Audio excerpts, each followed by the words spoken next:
Good morning. Thank you for joining me for another 5 good minutes with the Word. I'm Barry Bryson, and we're continuing our study of Luke's Gospel, and we're in the birth narrative, chapters 1 and 2. And we have had both the births of Jesus and John the Baptist announced by Gabriel, the angel, and now Mary is going to go visit her relative Elizabeth, who is very much her senior, old enough to be her grandmother, certainly, and yet they're close enough that they know each other and have been in each other's lives. So let's read Luke chapter 1, verses 39 through 45. Now at this time Mary arose and went with all haste to the hill country, to a city of Judah, and entered the house of Zacharias, and greeted Elizabeth.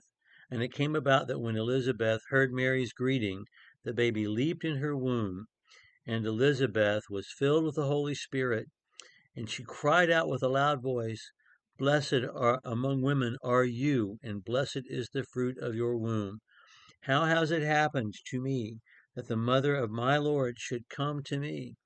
For behold, when the sound of your greeting reached my ears, the baby leaped in my womb for joy, and blessed is she who believed that there would be a fulfillment of what had been spoken to her by the Lord.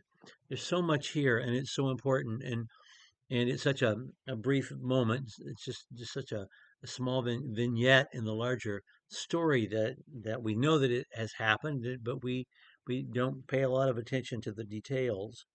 So, Mary is related to Elizabeth. Elizabeth, we already know, is of the tribe of Levi, which means Mary is also somewhere in her background descended from Levi, which means that Jesus not only descended from David and the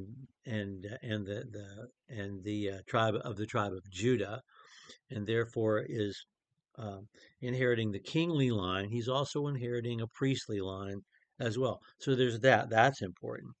The fact that she went um, quickly to the hill country of Judah by herself at 14, 15 years old, um, that's dangerous. There's no safe way to go from Galilee in the north to the hill country of Judea in the south. Maybe she was lucky enough to hook up with someone traveling there anyway, someone, maybe a caravan of traders or other people were going to see their family members. I don't know. But even then, the fact that she did this at this age was an amazing thing, a very brave thing to do. But the thing that the angel himself Gabriel had suggested, and so she quickly goes to see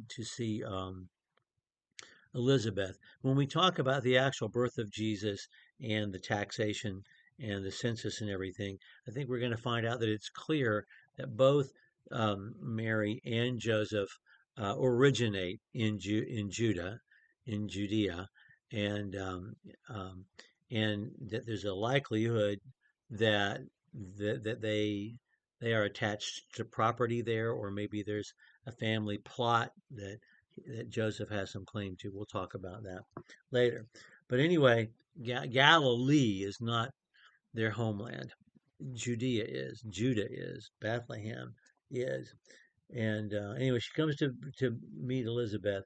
And what we have here is that the Holy Spirit now enters. The Holy Spirit was mentioned in the Annunciation to Mary by Gabriel. How can I have a child when I'm a virgin? And the angel Gabriel said, the Holy Spirit, God's Spirit, is going to hover over you, using a phrase that is used in the very first verses of the Bible. God hovering over the waters before he said, Let there be light. Um, and so, like at the beginning of the book of Acts, when we talked about how Mark likes doubles, he likes couplets, he likes to write about. So we have John and Jesus, we have Zachariah and Mary, we have Mary and Elizabeth, we have Simeon and Anna, and he likes to balance out male and female. We're going to see that too throughout the gospel. That where there's a story of a man, there'll be a story of a woman, or a parable about a man, there'll be a parable about a woman to balance things out. He likes that balance, that equilibrium, and he likes to write about pairs.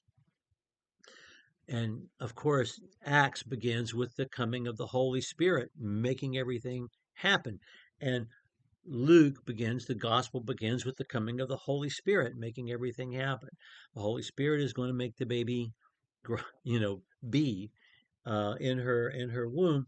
And Mary, excuse me, Elizabeth, Zacharias, and Simeon are all said to be in the Spirit or filled with the Spirit when they speak, and they speak prophetically because they're in the Spirit. They assume the mantle of prophet, and so the first to do this is Elizabeth. When Mary came and um, uh, greeted her cousin, who is,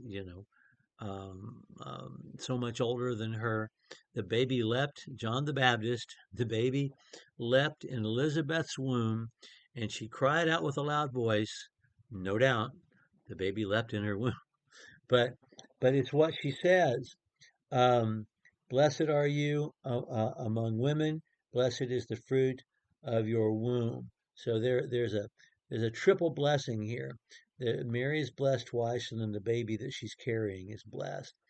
Um, and very much like John the Baptist, when Jesus comes to be baptized, she says, "Who am I that I should be honored this way?"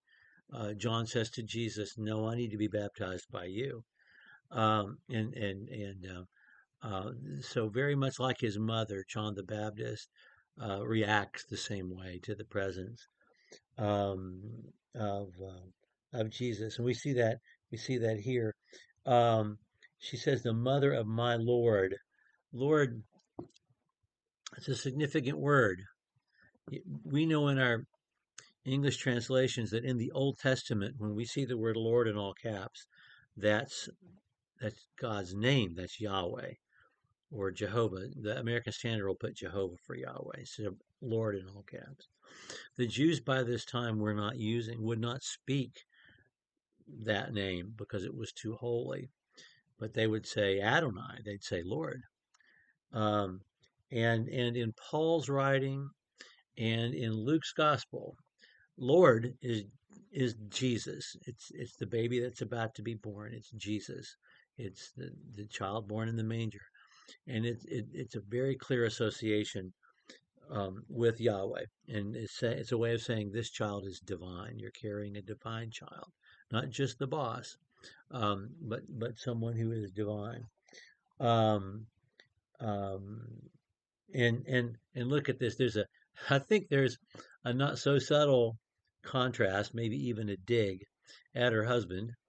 Um, Blessed is she who believed that there would be a fulfillment of what had been spoken to her by God. She didn't doubt it was going to happen. She just asked how. How can it happen? Um, unlike Zacharias, who protested, and there were consequences to his protest. Mary is someone who immediately believes and yields. Okay, Mary will respond with Mary's song. And we'll look at that next time. Thank you so much for joining us for another 5 Good Minutes with the Word.